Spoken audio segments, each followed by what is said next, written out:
ऐसी कौन सी 5 बातें हैं जो कोई भी फीमेल को अपनी फर्टिलिटी के बारे में पता होना चाहिए? Number 1, age. So age is the most important factor.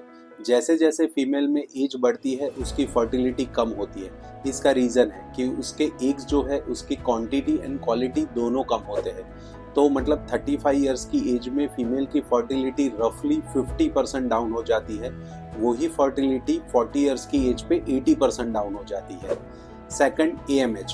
कई लोग AMH को फर्टिलिटी टेस्ट समझते हैं, पर ये ऐसा नहीं है कि फर्टिलिटी मतलब AMH। हाँ, AMH से हमें ये पता चलता है कि ओवेरियन रिजर्व क्या है, मतलब ओवरी में एग्स कितने बचे हैं, एग्स के नंबर पता चलते हैं। मतलब आपका AMH अगर ज़्यादा है तो एग्स ज़्यादा है, AMH कम है तो एग्स कम है।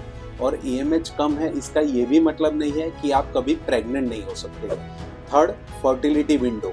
फर्टिलिटी विंडो मतलब कि आपको अपनी ओव्यूलेशन मतलब मेंस्ट्रुअल साइकिल में कब सेक्सुअल रिलेशन रखना है। तो रफली अगर आपकी मेंस्ट्रुअल साइकिल 28 या 30 डेज की है तो उसका मिडल ऑफ द साइकिल मतलब 14th या 15th डे पे ओव्यूलेशन होता है। तो उसके 4 दिन पहले और उसके 2 दिन बाद, मतलब ये 6 दिन सबसे इम्पोर्टेंट होते हैं। वो 6 दिन में आपको अल्टरनेट डे रिलेशन रखना है। Fourth is regular period.